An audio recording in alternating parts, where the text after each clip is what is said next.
Al-Mukarram Abuya Dr. Kiai Haji Ar-Razi Hashim, kepada yang terhormat Abuya Dr. Kiai Haji Ar-Razi Hashim disilahkan. Sallu alaihi.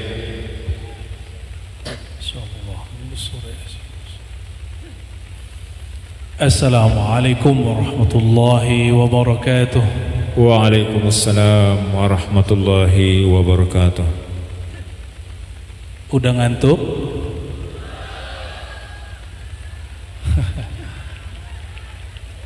Tadi di bawah sholawat sallallahu alaihi Muhammad udah merem-merem tuh ya. Ada yang ngorok tadi ya. Alhamdulillahilladzi ahyana ba'dama amatana wa ilaihin nusyur. Alhamdulillah Rabbil Alamin alladhi khalaqa nura Muhammadin min nurih. Ashhadu an la ilaha illallah wa ashhadu anna Muhammadan abduhu wa rasuluh. Allahumma salli wa sallim ala nuril wujud Sayyidina Muhammad sallallahu alaihi wasallam. Allahumma salli alaihi wa ala alihi wa li baitihi wa sahabatihi wa zurriyatihi wal mahdi khalifatihi wa sallam. Amma ba'du, puji syukur selalu kita kembalikan kepada yang maha terpuji. Itulah makna alhamdulillahi rabbil alamin.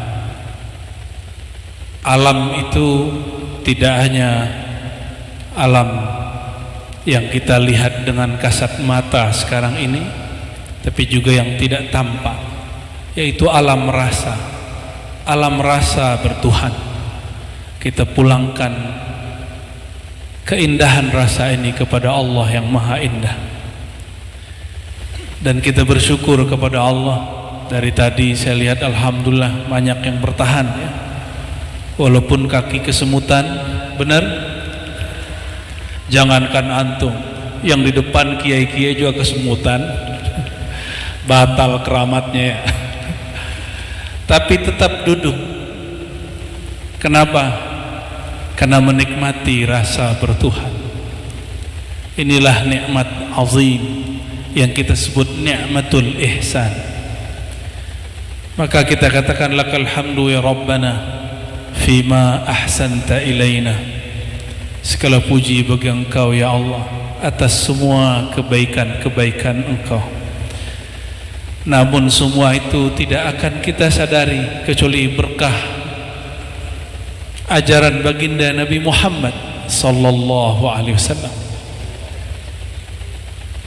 Kalau bukan karenanya, kita tidak akan mengenal Allah subhanahu wa ta'ala. Yang saya hormati Syekhuna Gus Nizam hafizahullah ta'ala, juga sahibul bait pada malam ini Ustadz Muhammad Nasrin, dan semua jamaah-jamaah beliau, muhibbin beliau. Begitu juga kepada para pemimpin, para pengetua adat, dan siapapun yang tidak mungkin kami sebutkan satu persatu. Salam hangat, salam ta'zim dari qalbu kami. Mau ngaji apa nih Kiai? Karena zikirnya gado-gado, jamaahnya juga gado-gado nih. Ada Naqsyabandiyah, ada Qadiriyah, ada Ba'alawiyah nih ya. Ada yang gak bertorikot juga hadir. Nah, itulah hebatnya orang-orang yang nama Allah sudah masuk dalam qalbunya. Perbedaan torikoh, perbedaan paham tidak lagi jadi soal. Oleh guru kita Gus Nizam dinaikin lagi. Jangankan beda torikot, beda agama aja bagi beliau nggak ada masalah. Orang-orang kayak beliau ini unik di Indonesia. Cuma hati-hati, kayak beliau ini dituduh sesat oleh orang seberang sana. Bener gak? Pasti ya. Dan yang disebut tadi 7 orang yang merayakan perbedaan itu di semua, mungkin di tempat ibadah mereka, di tempat mereka kembali ke komunitasnya juga mungkin dianggap nyeleneh. Kenapa dianggap nyeleneh? Bahkan tidak sedikit yang menganggap sesat, tidak sedikit yang menuduh liberal, pluralisme, apa segala macam. Kenapa itu muncul? Karena perbedaan kacamata memandang. Kalau saya memandang beliau dalam bab akidah, bab teologis namanya, saya akan curiga sama beliau ini. Bab teologis itu benar salah, siapa yang paling benar, siapa yang salah, gitu. Logikanya begitu. Itu sebabnya seorang penulis di barat menganggap beragama itu sumber daripada orang itu bertengkar, berselisih, bahkan perang dunia. Kenapa? Karena orang beragama hanya memandang dari kacamata teologis, benar salah, hitam putih. Ternyata guru-guru kita dari dulu ada cara pandang lain. Bahasa kerennya kalau di kampus ontologis, bukan sontoloyo ya. Benar dokter ya. Ontologis itu kalau bahasa kita di zawiyah, di surau, di pesantren disebut pandangan hakikat, mahiyatus syai'. Memandang bukan dari kulit, tapi memandang dari dalam. Cara memandang ini tidak bertentangan dengan teolog, tapi berbeda. Teolog dari luar, kalau ontologis, kalau orang-orang ahli hakikat memandang dari dalam. Maka dulu muncullah seorang imam yang oleh kelompok sebelah juga dianggap kafir, namanya Muhyiddin Ibn Arabi. Siapa namanya? Muhyiddin Ibn Arabi. Gelarnya Asy-Syaikh Al-Akbar. Secara rohani beliau disebut sebagai anak rohani Muhyiddin Syekh Abdul Qadir Al-Jilani, walaupun beda masa, karena pengalamannya hampir sama. Apa kata beliau? Ini bukan kata saya, jadi jangan dinisbatkan kepada saya. Ini kata beliau. Al-alam ainullah. Coba baca sama-sama. Al-alam ainullah. Ini banyak yang salah terjemah di sini. Wallahu ainul alam. Alam itu ainullah. Ain itu bahasa Arab bisa berarti mata, bisa berarti sumber. Alam itu ainullah. Kira-kira mana yang pas terjemahannya? Alam itu sumber asal atau hakikatnya Allah, atau matanya Allah, atau semuanya salah, atau cukup katakan saya tidak tahu. Yang mana nih?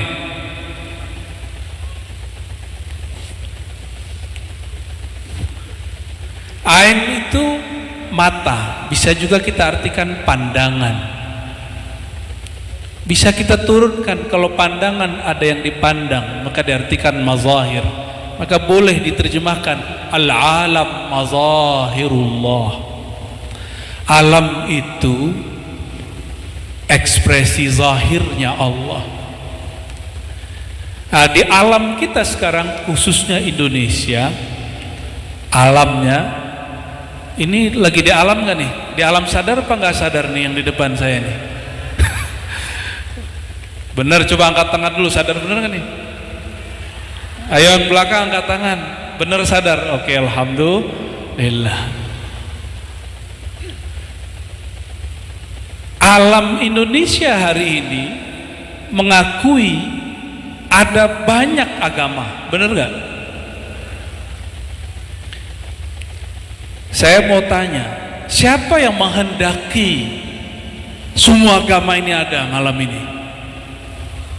Benar, sesat loh Tar, Jabariyah loh Tar. Yang menghendaki perbedaan agama itu siapa sebenarnya? Kita atau Allah? Walau syaa rabbuka la ja'alahum ummatan wahidah. Siapa yang berani tentang ayat ini? Seandainya Allah berkehendak, Rabb kalian, pencipta kalian, sebutlah dengan nama yang kalian tahu, Dia akan menjadikan kalian satu umat saja. Tapi Allah tidak menghendaki itu. Maka disinilah tenggelamnya, fananya Syekhuna Gus Nizam. Itulah yang beliau deklarasikan kemana-mana.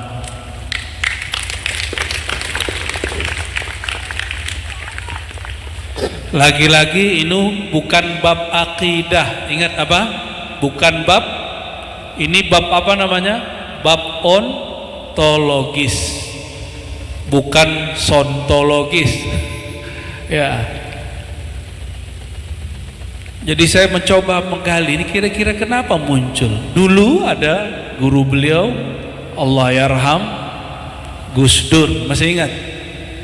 Sesuai dengan namanya, nama beliau siapa? Abdur Rahman. Itu udah kelihatan. Rahman itu dalam bahasa Arab dari kata ra, ha, mim, tapi tambah 2 huruf, alif dan nun. Dan kita tahu dalam ilmu sharaf, ilmu perubahan kata, jika berubah maknanya, berubah maknanya. Idza taghayyaral mabna taghayyaral makna. Begitu juga kalau diteruskan, kalau bertambah hurufnya, maknanya bertambah juga maknanya. Maka sekelas Imam Ahlus Sunnah Fakhruddin Ar-Razi, saya ini bukan titisannya ya, namanya aja yang mirip tafaulan dari beliau. Apa kata beliau? Ar-Rahman, ra, ha, mim, kasih sayang, tapi tambahan 2 huruf, alif dan nun. Alif dan nun itu menunjukkan satu alif, satu nun. Beliau tidak mendetailkan makna hurufnya, tapi beliau mengglobalkan. Karena bertambah 2 huruf, kira-kira maksudnya apa? Baik yang disebut beriman ataupun yang tidak beriman seperti dia. Ada satu kalimat yang paling menarik ketika baginda Rasulullah SAW menyebut kata iman, tidak hanya kepada orang beriman kepada beliau. Dalam suatu riwayat Bukhari dan Muslim, beliau ngomong begini, kami sore ini menjadi mukmin billah wa kafirun bin naum. Sedangkan orang yang lain mukmin bi ghairillah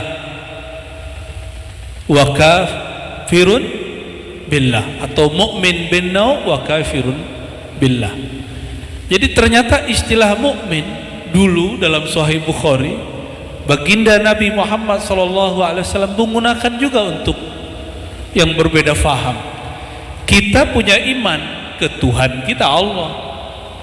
Di luar kita juga ada yang beriman tapi ke Tuhan mereka, kira-kira begitu. Tapi saya mau tanya sama antum, menghadir nih jamaah semua, yang disebut Rabbul Alamin, Rabb pencipta, alamin jamak dari alam pakai yanun, jamak semua alam. Itu dalam bahasa Arab, mau orangnya ahli kitab, dia Nasrani, Yahudi ataupun Islam, bahkan mereka penyembah selain Allah, mereka menyebut pencipta itu dengan nama Allah. Dulu kelompok ahlul kitab menyebutnya wahai dia, Kalau di bahasa Arakan masuk dalam hizibnya Imam Syazili, Yahu, Yahu, Yahu. Apa arti Yahu? Wahai dia. Siapakah dia? Dia yang tidak tergambarkan oleh pikiran. Coba, ada yang bisa memikirkan Allah? Ayo coba kita bayangkan Allah, bisa nggak? Yang ngajarin bayangin Allah itu ajaran salah pasang namanya. Allah itu bukan untuk dipikirkan, Allah itu hanya untuk dirasakan. Maka dulu ada namanya Abu Bakar Ar-Razi, lagi-lagi Razi lagi namanya. Kata dia, kalau ada orang memikirkan tentang Tuhan, siap-siap dia punya penyakit gila. Sekarang ada nggak orang gila karena salah belajar tentang Tuhan? Ada nggak? Ada. Tapi yang kena tuduh siapa? Orang tarekat, bener ya? Selalu kalau ada orang beragama keliru, yang salah orang tarekat. Makanya orang tarekat ini paling banyak istighfarnya, astagfirullah, astagfirullah, karena dituduh mulu. Ya. Nah, kembali ke yang tadi. Alhamdulillahi Rabbil Alamin. Semua puji milik Allah. Dalam semua bahasa manapun, semua puji kembali kepada Allah. Siapakah Allah dalam makna surat Al-Fatihah itu? Dialah pencipta semua alam. Dialah yang disebut Allah, ujungnya hu. Jadi kalau belajar ilmu asma, ini asma bukan versi kanuragan, ini asma ilmu hakikat. Kalau manggil Allah, itu sirnya ada pada ujung lafaz Allah. Ujung lafaz Allah apa? Apa ujung lafaz Allah? Hu. Coba. Allahu, Allahu. Coba sama-sama. Allahu, Allahu. Yang laki-laki ini pada tidur ya. Coba. Ini laki-laki nggak nih? Ayo baca Allahu, Allahu, Allahu. Coba sekarang pejam matanya. Allahu, Allahu, Allahu. Imam Ibn Arabi mengatakan lafaz Allah itu kalau dibaca alif lam lam ha, berapa huruf? Alif lam lam ha, berapa huruf? Tapi kalau ditulis menurut Imam Ibn Arabi ada banyak mazhabnya. Ada yang menulisnya pakai waw, Allahu pakai waw itu. Ada yang enggak menulis begitu. Maka ada mazhab mantuk cara membaca, ada maktub cara menulis. Ada yang membunyikannya Allahu, dalam mantuknya dibaca 5 Allahu. Pengalaman kami kalau ngajak orang zikir Allahu, Allahu, lama Allahnya hilang, sisanya hu. Zikir begitu bid'ah nggak Kiai? Karena ada ustadz yang bilang bid'ah, gimana? Ya, kita jawab ni'matil bid'atu hadhihi, ya.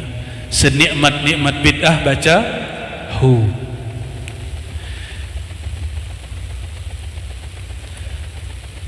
Allah Subhanahu wa taala menyebut dirinya Ahad. Apa arti Ahad? Esa. Tapi esanya nggak mampu kita bayangkan. Ini tolong dikoreksi nanti. Mungkin di ajaran tetangga kita mereka menyebutnya Sang Hyang. Atau kemarin kami ke museum itu ada simbol apa? Sintia apa? Ini bukannya Asintia. Ini bukan mau menyamakan. Barangkali kalau kita memakai ayat Qul ya ahlal kitab ta'alau ila kalimatin sawa'in bainana wa bainakum.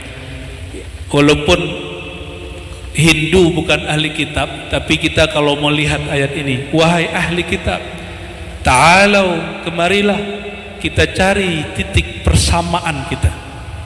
Jangan cari titik perbedaan, nanti tengkar mulu. Ini tips bertemu dengan yang beda faham. Apa kesamaannya? Kesamaan kita dengan Hindu satu aja yang paling penting. Tapi ini bukan nyama-nyamain ya. Kesamaan saja.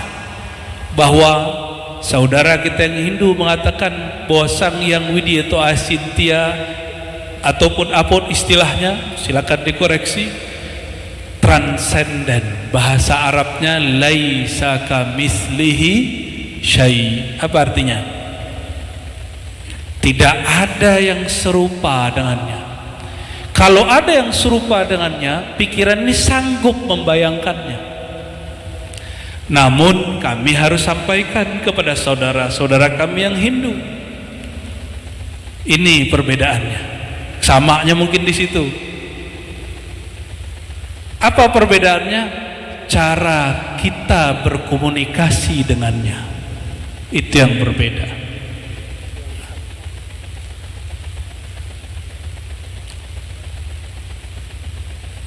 Teman-teman ini komunikasi dengan Allah berapa kali sehari? 5 kali. Terasa enggak? Enggak. Terasa enggak ngomong dengan Allah? Beneran? Enggak. Ini saya lagi serius nih, lagi ngomong lucu. Terasa enggak antum berbicara kepada Allah? Jangan bohong. Iya, enggak. Terasa enggak? Belum. Bilang aja belum. Sudah atau belum? Sudah atau belum? Terus sholat ngomong sama siapa? Sama tembok.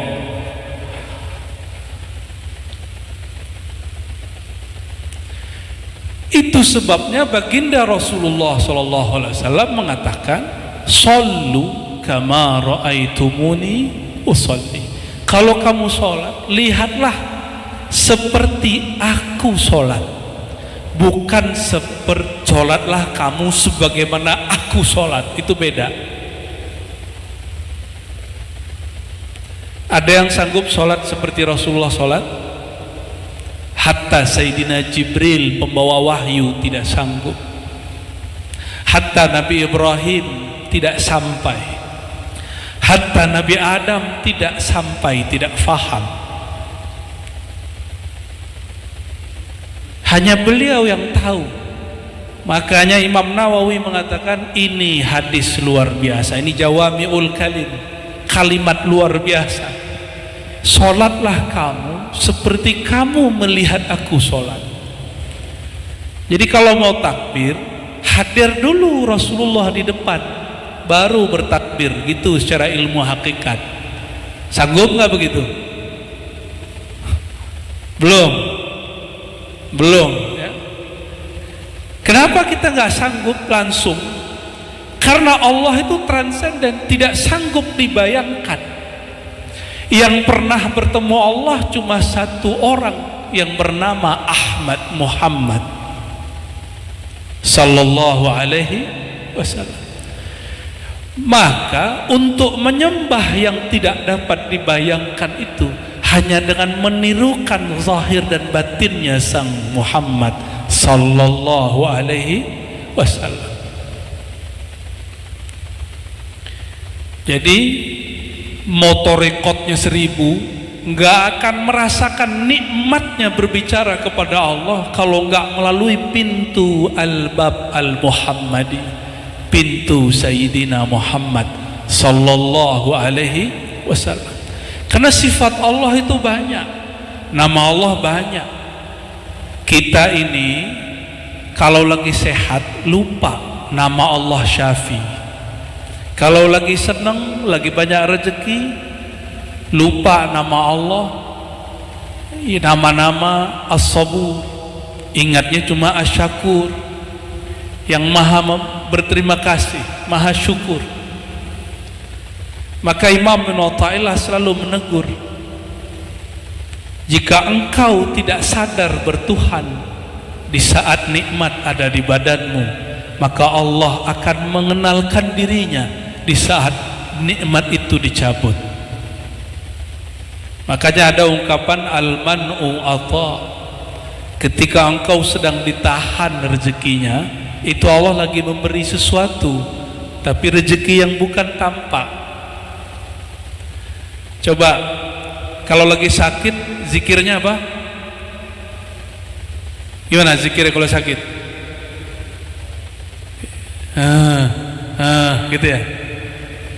Benar ya? Pensyarah hadis, para pensyarah hadis dahulu itu sepakat mengatakan kalau orang sakit baca itu maksudnya ya Allah, tapi udah pendek, udah gak sanggup baca Allah, ujungnya gitu. Maka jangan salah, di kitab Syekh Muhammad bin Abdul Karim Samman yang menggabungkan 5 thariqat dan terakhir beliau merasakan pertemuan dengan ruh Al-Muhammadi, apa kata beliau? Itu salah satu zikrullah. Tapi bagi yang nggak paham, apa kata mereka? Itu bid'ah. Jadi apapun yang keluar dari mulut sebenarnya itu sedang menyebut nama Allah. Barangkali di luar agama kita ada orang yang menyebut nama Allah dengan nama yang mereka gunakan. Wallahu a'lam, ya. Contoh tadi yang dipakai oleh Imam Syazili, ternyata itu wiridnya orang-orang Yahudi. Yahu itu bahasa Arabnya. Orang yang dapat percik mazahirnya Allah. Itulah yang disebut warasatun Nabi. Bukan yang jago baca kitab doang, bukan yang bergelar doang, tapi orang yang mewarisi gelarannya Rasulullah SAW. Rasulullah SAW, beliau itulah yang disebut mazahirnya Allah. Apa arti mazahirnya Allah? Tempat Allah menampilkan semua nama dan sifat-sifatnya. Itu sebabnya jika orang berrobitoh kepada Nabi Muhammad, apa arti robitoh? Mengikatkan kolbunya kepada baginda Nabi Muhammad SAW, pasti kolbunya kesetrum nama-nama Allah, kolbunya kelimpahan nama-nama Allah, disebut Al-Faid Ar-Rahmani. Nah, orang kalau dapat Al-Faid Ar-Rahmani itu lain dengan Al-Faid Ar-Rahimi. Kalau Al-Faid Ar-Rahmani orangnya jadi Gus Nizam, tapi kalau Al-Faid Ar-Rahimi itu kayak yang satu lagi di luar sana, yang bener atu doang. Tapi kalau dapat Al-Faid Ar-Rahmani, beliau memandang syuhudul wahdah fil kasrah. Coba diulangi, syuhudul wahdah fil kasrah. Barangkali terjemahan pendeknya bineka tunggal ika. Canggih juga orang dulu buat istilah, ya. Ribet pakai bahasa Arab diganti pakai bahasa, ini bahasa Kawi, bener ya? Bineka tunggal ika. Kalau diterjemahkan syuhudul wahdah, menyaksikan yang esa dalam keragaman wujud makhluk dan manusia. Inilah makomnya Ibnu Arabi ketika beliau disesatkan orang, disebut ontologi. Jadi apa kata beliau dalam Tarjumanul Asywaq? Saya melihat orang nyembah ini, nyembah itu, sebenarnya mereka hanya menyembah Tuhan yang sama. Cuma ada yang menyembah namanya, ada yang menambah sifatnya. Kalau bapak ibu ini kalau lagi sakit cuma nambah nama Asy-Syafi. Kalau dompetnya litifis cuma nambah nama apa? Ar-Razzaq. Benar ya? Nah, nama ini kadang-kadang dipancarkan lewat kiai. Maka datanglah jamaah lagi sakit, Pak Yai, saya sakit, tolong didoakan. Udah datang ke dokter nggak sembuh, disembur sama kiai, sembuh. Itu kiai dapat mazahir nama Asy-Syafi. Ada orang warungnya nggak laku-laku, restonya buka tutup lagi, buka tutup, sudah sekian kali tutup, datang ke Pak Kiai. Apa kata Pak Kiai? Oke, saya sholawatin. Ada satu benda, kamu ambil benda yang kamu pakai, taruh setiap hari di restomu, bawa sini, disolawatin Kiai. Mungkin 313, mungkin 700, mungkin 900, terserah beliau, tergantung ijazah gurunya. Akhirnya dibawa pulang oleh murid. Itu warung jadi laku. Si murid melihat Kiai siapa? Mazahir nama Allah Ar-Razzaq. Kalau Sayyidina Aisyah apa? Dulu saya pernah ngomong begini di hadapan beberapa kiai di rumah, lalu dipotong-potong videonya, dikira Ar-Razi nyembah Nabi Isa. Lalu di situ nggak ada saya nyembah Nabi Isa. Kita lagi bicara bab ontologis namanya mazahir. Nabi Isa itu menampilkan, memazahirkan, menzuhurkan nama, yaitu Al-Hayat. Al-Hayy, sifat Al-Hayat, nama Al-Hayy, Muhyi. Maka dia datang ke kuburan, kuburannya digali, orangnya dihidupkan lagi, dipegang dadanya hidup. Apakah Nabi Isa yang menghidupkan atau yang memberikan nama dan sifat ke Nabi Isa? Siapa yang menghidupkan? Yaitu Allah yang memberikan nama dan sifat itu.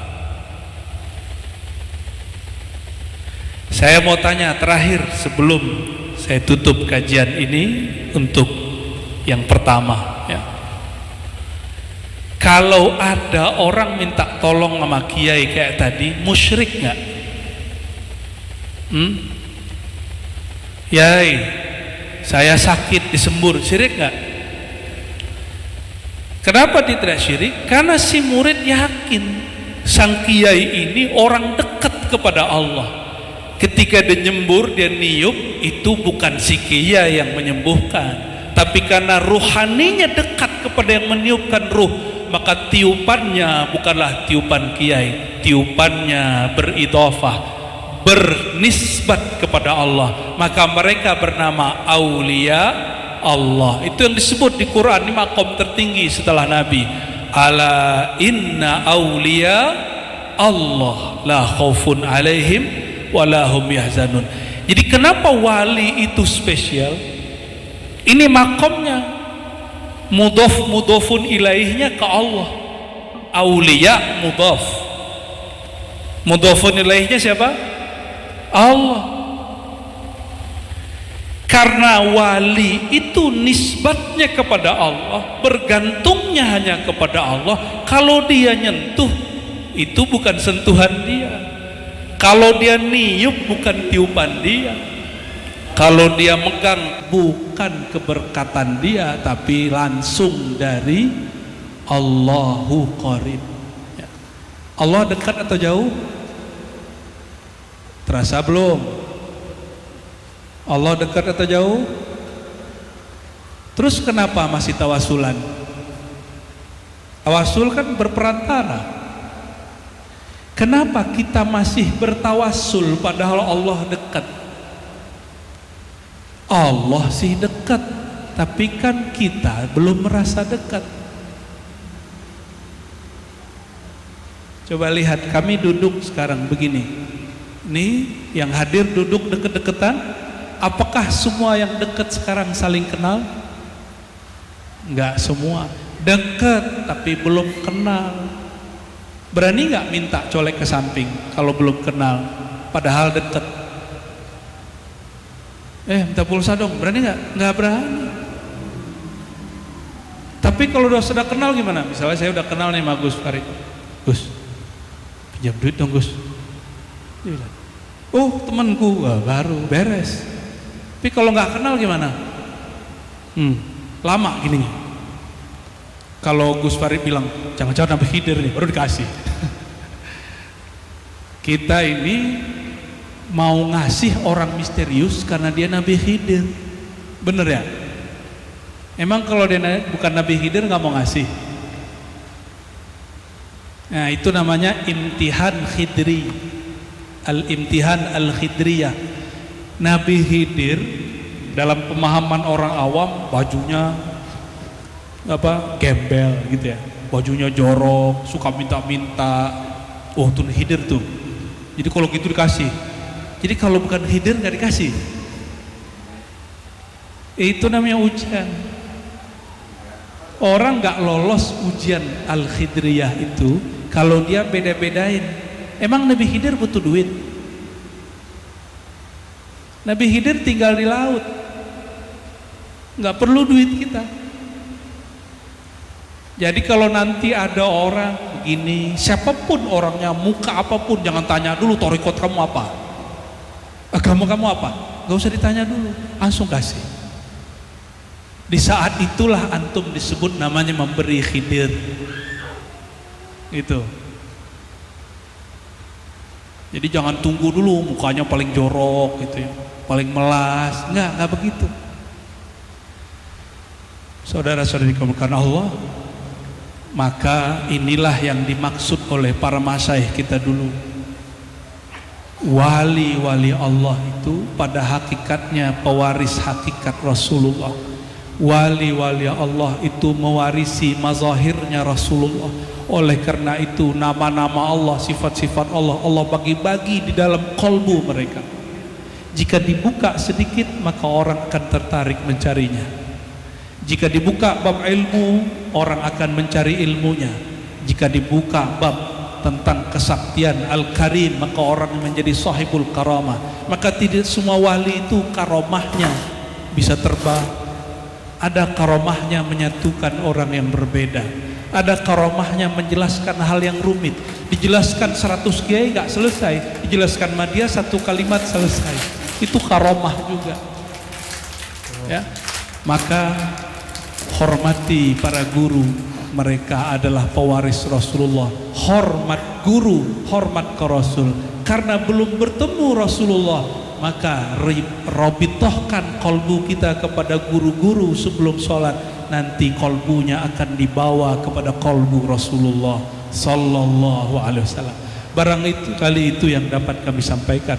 Semoga Allah memancarkan nama-namanya, sifat-sifatnya yang maha sempurna, jamal jalalnya di dalam kolbu kita semua.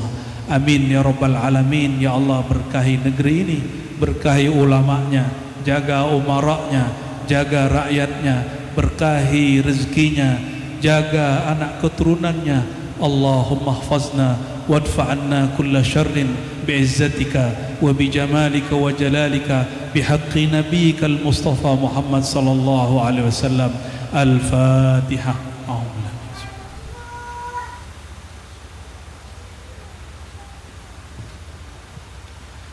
Assalamualaikum warahmatullahi wabarakatuh. Waalaikumsalam warahmatullahi wabarakatuh.